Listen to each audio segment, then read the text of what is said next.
are many ideas in the world, some good, some bad, some somewhere in between. How do we decipher between them?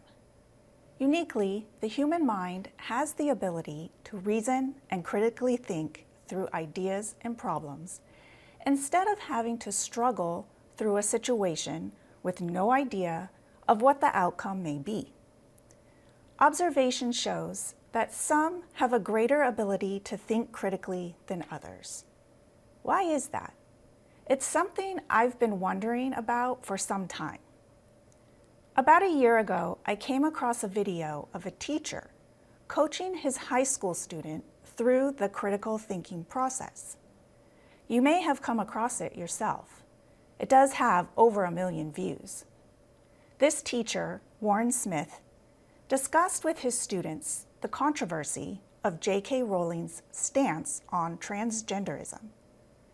What was fascinating about this video was not the controversial subject of the conversation, but the opportunity this educator took to teach critical thinking. The skill essential to our daily lives, yet seems to be lacking in a portion of the population, at least by my perspective. Is my perspective correct, or am I being biased? How does one think through complex social ideas in a balanced way? I'm very excited to have with me Mr. Warren Smith to discuss this. Thank you for joining us and being a participant in this conversation on a larger scale. Thank you for having me. So before we get started, I want to share a clip from the video that I mentioned, in case our viewers are not familiar with it. So these guys want to talk about J.K. Rowling? Is that so? What's going on with that? What do you want to know? She's had a pretty controversial past. I just want to know, like, what are your thoughts on it? And, like, do you still like her work despite her bigoted opinions? So let's get specific, though. Let's define bigoted opinions. What opinions are bigoted? We're going to treat this as a thought experiment. I'm not going to say what's right or wrong or what way to think. The whole point is to learn how to think, not what to think. Yeah. So when you say bigot, you're starting with the conclusion that, given her bigoted opinions. Yeah. So first, let's start with, does she have bigoted opinions? So when you say bigoted opinions, she has had a history of being extremely transphobic, I've heard. You've heard. So what? Can you give me an example? So what led to this conversation and it ending up on YouTube? That was in the lead up to a broadcast where I teach students how to use camera technology, editing software in a therapeutic environment and the way that'll benefit them the most. So we do often do kind of podcasting and a lot of different types of projects. So this was a newscast, and the student that the school requested to anchor the show was kind of just feeling a little bit nervous. So I sat down in the chair. I said, let's just do a warm up.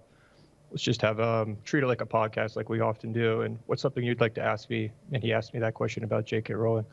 I just happened to be caught on camera. I then uploaded that to my teaching portfolio on YouTube, which really had no viewers or followers or anything. And people started watching it, I guess, but it wasn't anything crazy. And someone then posted that onto X, and that's when it kind of exploded. Elon Musk tweeted it out, and it amassed, I think, around 40 million views in a very short period of time. Okay.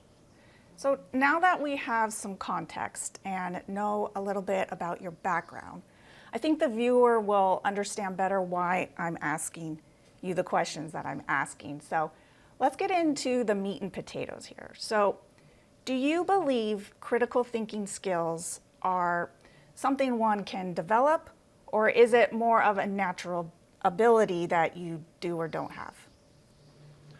Yeah, I've been thinking about that a lot, and I think it's absolutely something that is the result of a journey, because the most important part of it is your intentions entering into the dialogue. If you're just trying to win, which is what I often see, people are just trying to trap one another and prove that the story that they believe to be true is right. And there's no such thing as losing if your pursuit is the truth. There's only growth, and you're kind of coming to it like, this is what I've been able to find. Can you offer anything better? And if you're genuine in that expression, it makes a world of difference. But to be able to get to that mindset, it requires a journey. You have to become it before you can be it. Mm-hmm. And I think that's what separates many teachers, the people that have had life experiences, and that the demeanor aspect, the attitude, the personality portion of it. People think that you're just born with that, but our personalities evolve through the journey greatly. So I absolutely think that these things can be taught. Okay, it sounds like you're saying as long as our heart is in the right place, we can develop these skills. You can develop this. You could develop the wisdom to recognize what your pursuit is, and to develop the humility to enter into any conversation. Be like, I'm just trying to figure out. I don't know anything more than anyone else. Okay. That's really the essence of the Socratic method, is that we're all fools at the end of, none of us are as smart as we think we are. Let's acknowledge that and examine these presuppositions, because we throw around stories. I mean, the world's made up of stories. That's how we make sense of the world. Everyone comes at it with just this certainty and defending their side and trying to, I buy into this team, so I have to defend that team, and then I check off all these boxes. It's a dangerous game to play. Yes. So then do you think there is a way to sharpen our ability to think critically? Are there any principles we can measure our thoughts against, questions we can ask ourselves if we're trying to look at things in a balanced and reasonable way? Yeah. I think it's about identifying those first principles in whatever conversation or whatever the conflict is or whatever you're trying to resolve. There's going to be first principles, separating the subjective from the objective. It's because that first principle is, what is that objective line that we know when it's crossed? So with the Ukraine conversation or whatnot, it's what are the things that we absolutely know for sure? Well, we know this could result in destruction, right? And then we look at it through that lens.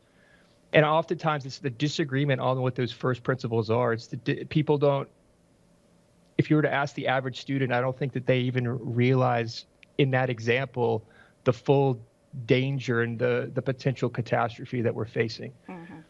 So you find that first principle and then you go from there. Whether it's J.K. Rowling, it's unfair to call someone a bigot if you don't, or to pass judgment if we don't have a logical foundation for doing so. Like, is there evidence for doing that? And then you go from there. So whatever the conversation, figure out what is your first principle and go from there. Okay. So then how do we get people to question their own thinking? How do we encourage or motivate people to invest time into strengthening their critical thinking skills? How do we promote the importance of it? Well, in students, if you're talking about the high school level, it's going to come through the teachers, and leading by example. They have to see how important it is. They have to recognize that. If you're just presenting it as, I'm going to teach you critical thinking today, students are just going to tune out on that. And this can be applied to any subject matter as well. I've never encountered a critical thinking class at the high school level, but you could be applying this to journalism classes, English, math, science, regardless of the subject matter. So it's fostering curiosity and the recognition of how exciting this stuff can be. I find it really interesting about taking that approach of like how people think rather than what they think, because that's what people think is just the information. And many people are very good at that. There are many YouTube debaters out there that do deep dives into the information, and they're like, I have the best information and I can prove your information wrong. But what interests me is more the moves of the game being played. And that game is universal. It's acted out in office work, politics, in your day-to-day life. So once students recognize, wow, this is a game that I'm in, whether I like it or not, that can kind of light the fire, and they recognize that it's more expansive than just even a a political conversation. It transcends politics. Yeah. So then, going back to your teaching career in school, do you feel that the school system from elementary to university is doing enough to cultivate these skills in students?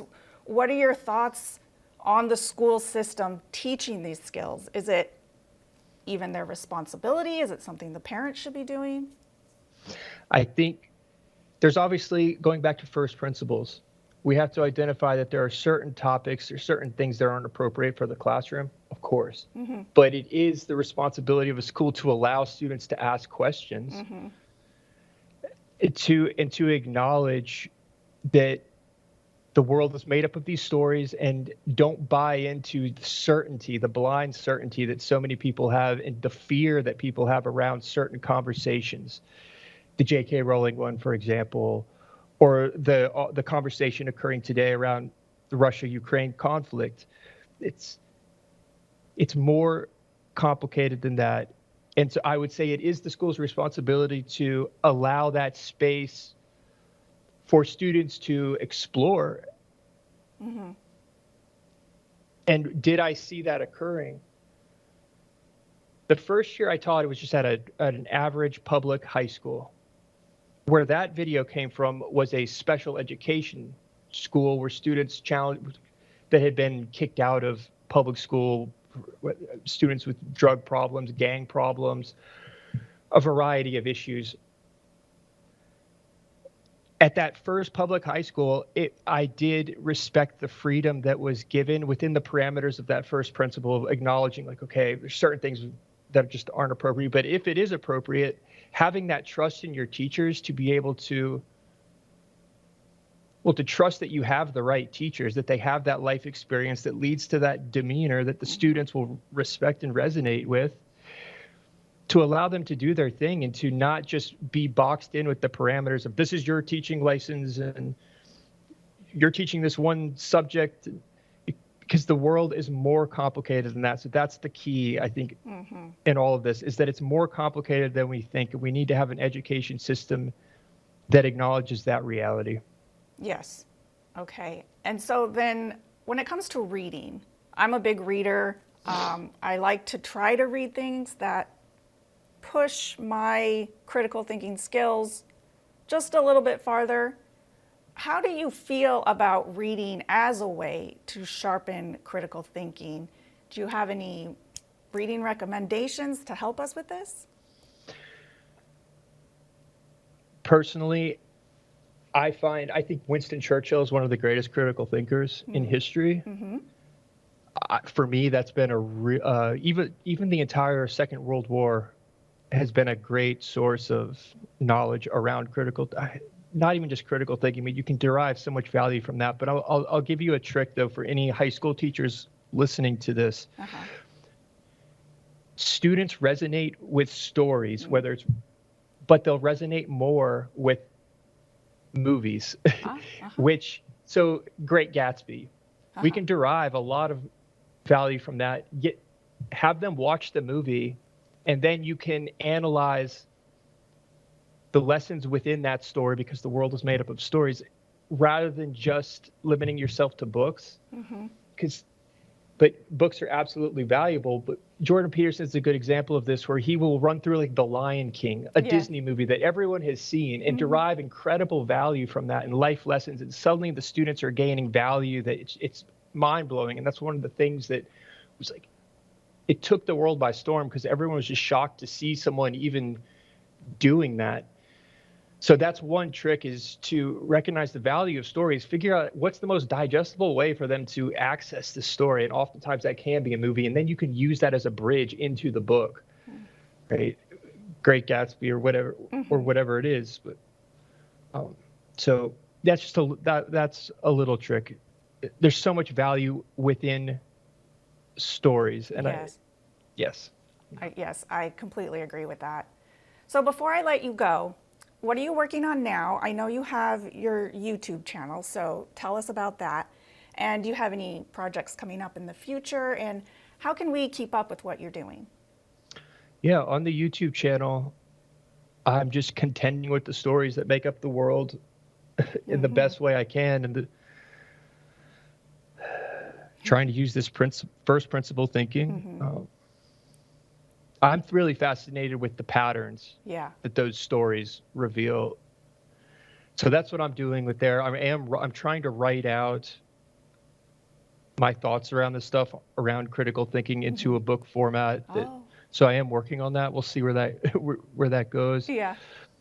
But just exploring it. My background is in narrative filmmaking, so maybe that's where my fascination with storytelling comes from. So I'm having a lot of fun with that. I'm exploring a narrative project around the Secret Scholar Society that echoes to the World War II story. Oh, okay. So if you want to see what I'm doing, like the YouTube channel is probably the best place to go. Okay, that's perfect. I'm a subscriber. I watch every new video that comes out, and I really enjoy them. And I think our viewers would get a lot of value out of it as well. So thank you for joining us and playing a part in moving consciousness forward. I appreciate it. Absolutely. Thank you for having me. Thank you for the time. Thank you.